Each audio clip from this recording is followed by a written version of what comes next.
is our next storyteller. She's been here many times. She's fantastic. She is a writer. She's been published in the Rumpus. Is that what it was?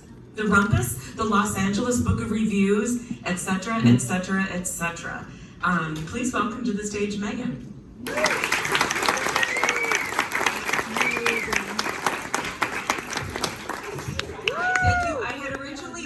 Tell a story about my dead cat / soulmate, but I couldn't finish it, so that would have been much more at home than this story, but it's okay. We were asses to elbows in a Ryder truck full of hippies and their dogs when Poppy made her confession. We'd been sharing secrets all summer on our way to the West Coast. 1996. The summer I started taking medication to quiet my anxious brain. The summer after I started hiding the truth of my abusive relationship. Poppy and I met through my then boyfriend, who became my sort of ex-boyfriend. See previous comment about abuse. She was this cool hippie with long dreadlocks. I was this strange, uncertain girl isolated by undiagnosed OCD. I didn't quite fit into any of boxes with my wild maroon hair and thrift shop clothes. I was Lemonheads and the Smiths to their Grateful Dead. Tori Amos became the bridge between us. Her lyrics were the first language Poppy and I shared. Of course, my sort of ex lost no time turning that bridge into a threesome, but when he went into rehab, I joined Poppy following a band that summer. But it was never sexual. Our skin became familiar in another way, a sort of home base in the chaos of travel. A place to return to again and again.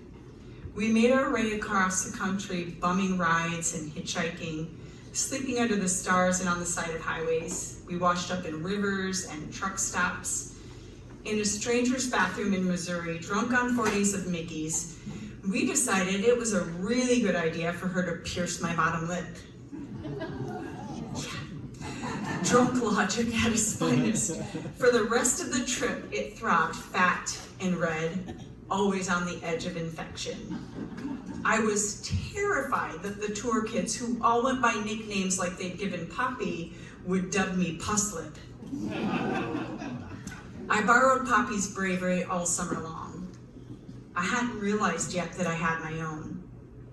When you spend your whole life with a mind that's literally obsessed with everything it fears, it can make your life so small. And when you're living with abuse, you're made to feel small. So it felt like a revelation to be out in the world, suddenly cracked wide open and lit with possibilities. We made it to the West Coast, camping in some dude's backyard in exchange for reading him bedtime stories, which was every bit as creepy as it sounds.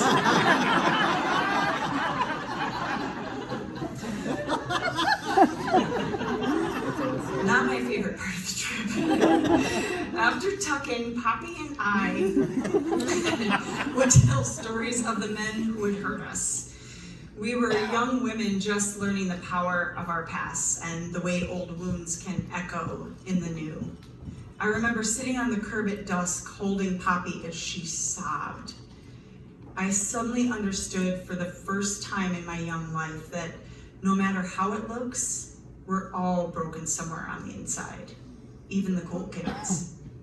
It made things so tangled later, all the secrets whispered by campfires, all the things I'd learned. Headed back to Illinois that August, packed in the back of that Ryder truck, Poppy told me she'd been sleeping with my sort of ex-boyfriend for months. Long before the threesome, long before he became my sort of ex. She said she was telling me this to protect me, so that I wouldn't go back to him when we got home. But crammed against strangers, feeling more alone than I ever had, I thought of all the details I trusted her with, and a white, hot rage filled my body. All I could do was crawl away from her on the floor of that truck, put bodies between us, and try to keep breathing. Once it was no longer new, the words poured out of me to anyone who would listen, but it never lost its heat. Poppy and I agreed that it should be harmless, washed clean by the timing of events and the intention of her confession. But logic was useless. I couldn't understand why it never stopped burning, searing my insides when I thought of all the secrets I'd shared that summer and the one she held back. But I no longer pictured Poppy when I imagined them together. Instead, I think about the little girl in the story she told me about on the West Coast, the one hurt by an adult. I remember the weight of her pain as she sobbed in my arms, and I'd shame myself into forgiveness. I see now that I had to separate myself in order to heal, but it would take me years to forgive myself for walking away from that little girl. In quarantine, when linear time became an obvious lie, I sat with all my former selves, the choices they made. I was trying to measure the distance between who I'd been and who I was. I was tempted to search social media for people from my past, but honestly, I'm terrified to reopen the chapter of my life with Poppy and my definite ex. I worked so hard to close it. If time is a lie, what if all that distance disappears? What if I become the uncertain young woman I was, losing all the ground that I've worked so hard to gain? About a year after we stopped speaking, a letter came to my mom's house from Poppy. The return address was in Chicago. Sometimes I'm convinced I see her on the street. My breath locks in my chest, modernizing her memory. My stomach knots with ancient emotions. Could I have tried harder to save our sisterhood? I don't regret my choice, but I also don't know that it's what I do now. In her letter, Poppy returned to the bathroom in Missouri where she pierced my lip. I'm glad you'll always have that scar to remind you of me, she wrote. I don't know if we can ever really measure the distance between who we were and who we are, but I do know that even as I read her words, I knew I'd never need that scar to remember. Thank you.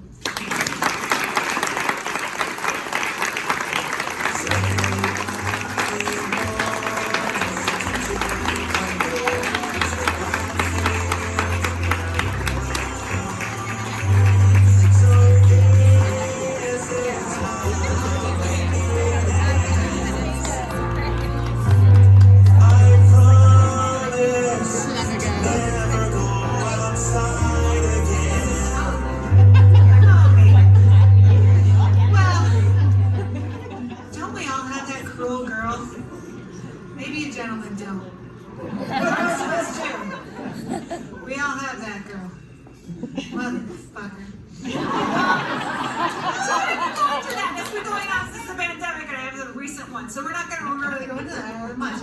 But I will say that because I was protecting my person, I continued to kind of pretend Poppy was your cat in that story. So that was just my little coping mechanism, no big deal. But we can't wait to hear your cat story.